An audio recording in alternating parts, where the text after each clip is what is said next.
All right, my friends, hopefully the wind isn't too bad. You find me in Yarmouth, Massachusetts, in Cape Cod. First time I've ever been in Cape Cod. I've literally just arrived. I'm up here. I saw a friend I hadn't seen in 30 years, a guy I was in the Army with, Pete, my man Pete in Gloucester. Had a good time. We went out to dinner with his wife and his daughter. It was a little bit chilly, overcast. And I want to come up here, see my man Pete, get away for a couple days. I literally don't be like that. Don't take that, look at that big old seagull. Yeah, it's fantastic. I'll hit some other places tomorrow in Cape Cod. Literally never been here. It's funny because Pete's born and raised in Massachusetts. He's been here his whole life except for a couple detours, and he said he's only been to Cape Cod twice. Kind of funny. Look at the seagull. Hi, seagull. That's a big old seagull. I woke up this morning. I stayed at Pete's house. I woke up this morning about 5:30 to the sounds of seagulls. And I was like, man, I miss that sound, dudes. Growing up, Pete's like, he hates the seagulls. he likes the mountains. Char and I talk about that too. What do we like better, mountains or the beach or the water? I gotta be near the water, man. That's all there is to it. The smell, the sounds. I don't need a tourist place necessarily. But, oh, by the way, see all this seaweed? Talk about fertilizer. See all the seashells? Talk about fertilizer. When I was a kid, see that guy right there? Hey, guy. See, I can't get you a better closer look. I guess I can't get a closer look. When I was a kid, I used to come down to my mom, I think gave me like 25 cents a bag, a big old green bag, trash bag. Come down and fill it up with seaweed, put it in our garden, and our freaking garden was booming, dudes. Actually, that paid for me to go to a basketball camp, and that kind of funny. And so I used to come down here, and well, not here, I'm from Maine, I'm saying, but and get the seaweed, throw it in a garden, just like the American Indians taught us, right? Anyway, so just not many videos the last couple of days, obviously, but coming down here and seeing Pete and his story and some of the other guys we used to be in the Army with. He doesn't really keep in touch with many people. I don't either. But just, maybe a little bit sentimental. But, time flies, dudes. You know what I'm saying? 30 years ago is a long time. But think about it. My next 30 years will probably be it. You know what I'm saying? And, I just, there's no time to waste on stupid stuff. What I mean by that, look at this guy. Hey, guy, he's just, oh my goodness. There's no time to waste on stupid stuff. And again, man, oh yeah, I love that freaking smell. Maybe I'm just being sentimental. It's cold out, by the way. I didn't bring a jacket, but I do have my Georgia Tech. Gotta represent, dude, represent. Yeah, I probably got another 30 years, you know what I'm saying? If I'm lucky.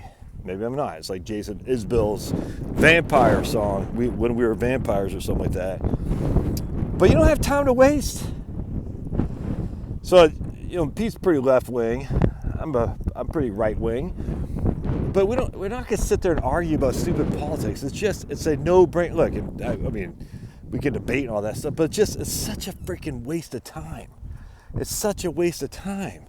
Politics. This, that, and the other. I mean, it's okay to debate. It's okay to have that. But just to get caught up.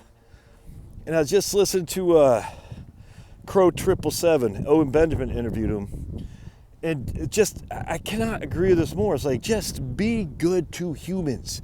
And I was actually thinking about on the plane. So every time I get on a plane, I say a prayer. Not because I'm afraid of flying. But it's just, I am completely out of control. I have no control. I mean, someone else's control. That's always kind of, I don't want to say scary, but I always say, I believe in Jesus, I believe in God. I say, God, if things go south, I just thank you for all you've done for me. That's all I do. Anyway, so I'm saying my prayer, and I just got this sense of, what's the word I'm looking for? Thought. Be it the Holy Spirit. I don't know what it was. Hopefully, let me get out of the wind here.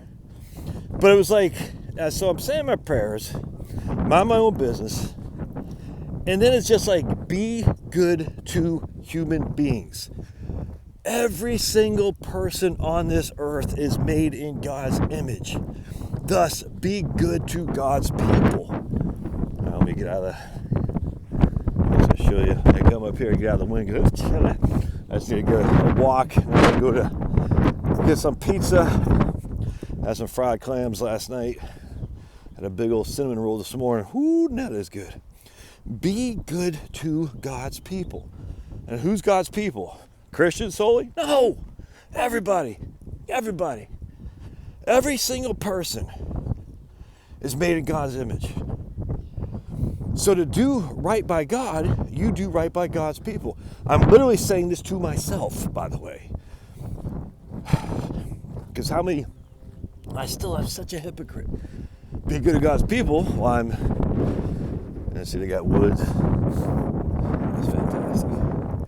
Well, I'm a snark. I can be an ass.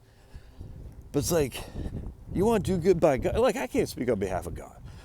But if you truly believe that God, there's a divine spark in every of his people, then you have to be good to his people. Which means smile, be nice, be accommodating, don't be a dick. Don't be snarky. Looking at you, Josh, you know what I'm saying? And I just, oh man. Anyway, so that's what, regardless of religion, atheism, regardless, be good to God's people.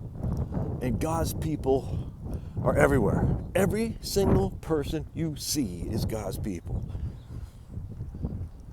And it just hit me when I was on that plane. I said, God, what, basically, I didn't really ask explicitly, what do you want me to do? I just said, God, he said, be good to my people. I mean, he's like, Josh, it wasn't like that. But the thought was in my head. I said, because I'm falling short. Big time falling short. And it bothers me because as I get older, I realize time's wasting. And it's wasting away on arguing about stupid stuff, arguing about getting wrapped around things that are outside of your control, be it Trump or Biden or Putin or what's the clown's name, Zelensky, all this stuff is completely out of your control. So if it's out of your control and it doesn't advance the cause of God, why we get so involved in it? And I don't have an answer. But the answer is it's seductive, it's satanic, as Crow was saying today. It's ghoulish behavior to not be good to God's people. Obviously, love God with all your heart. You know what I'm saying? That's number one. Love God with all your heart. We know that. That's a fact. Nothing comes first. You can't be good to God's people and not love God too. You can in atheistic terms, but if you're a Christian, you sacrificed that ability. All right. Now atheists, they can because they don't believe in God. God still believes in them, but as a Christian, you can't. You can't say, I'm going to be good to God's people, but I'm going to not be good to love God with all my heart. So we know, love God with all their heart, and I'm the biggest freaking hypocrite, dude. Be good to God's people. And I think if you start thinking about that, like be good to God's people, it just puts it in a different perspective. It's like, something. So I was talking to a guy who drove me down here. I got an Uber down to the airport, from my house to Atlanta. Ooh, still windy, walking to the wind. Hopefully y'all can hear this. There's a black guy serving the 82nd. He's an older guy, just talking. It's just having good conversation, man.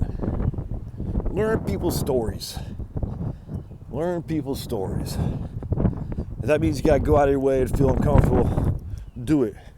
Everyone has a story, and everyone wants to tell their story. You know what I'm saying?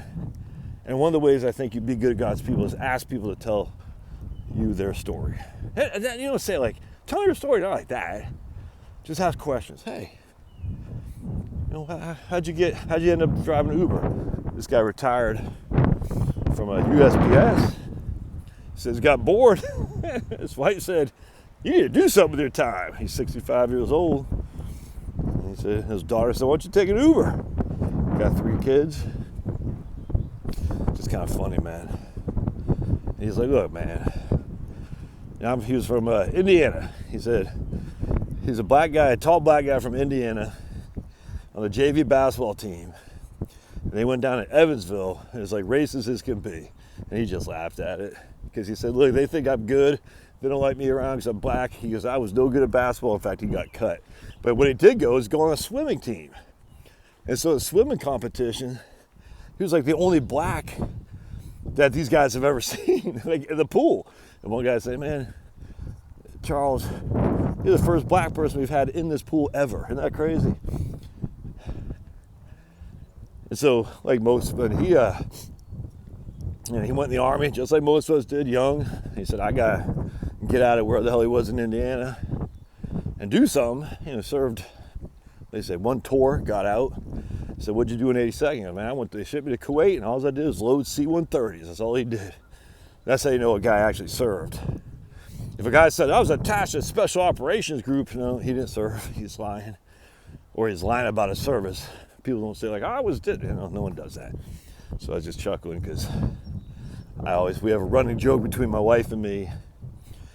When people find out I was in the Army, they say, oh, I did. I was like, dude, you didn't do any of that, because if you did, you wouldn't volunteer that you didn't. Anyway, so it's funny what this guy said. He just loaded C-130s in Kuwait and chuckled. Man, we had a great relationship. I mean, a great conversation for the hour it took to get down the airport. I'm a better man for having learned Charles' history. You know what I'm saying? And I am better for that, because he was able to share his story, and I was able to, share mine too. Be good to God's people. Yeah, maybe I'm easier. I've been a little bit more outgoing than a lot of people are, I suppose. But if you're having a hard time striking a conversation, the best way to do it is just ask questions. Hey, how's your day going? So the guy, when I got my rental car up here, a young Spanish guy, 21, I could tell he was flustered. So how's your day going? He goes, oh, not good. So what's up, man? He goes, everyone's mean. I said, why? He goes, people are rude. I said, oh, dude, how old are you? He said, 21. I said, man, you just got to smile. Roll it off your shoulders, man. Roll it off your back. Maybe these people are having a bad day. Don't let them get you down. Smile and move on. And just remember, if they're having a bad day, if you smile at them, maybe they'll change them so they won't be rude to the next guy. Now, will he do anything with that knowledge? Probably not. But maybe. You never know. You never know the spark you're going to light. Never know the spark you're going to light. So maybe he takes that knowledge and says, I'm going to smile at the next guy. And maybe the next guy who's going through some dicey at his house, instead of, punching someone, I just literally just used that for example.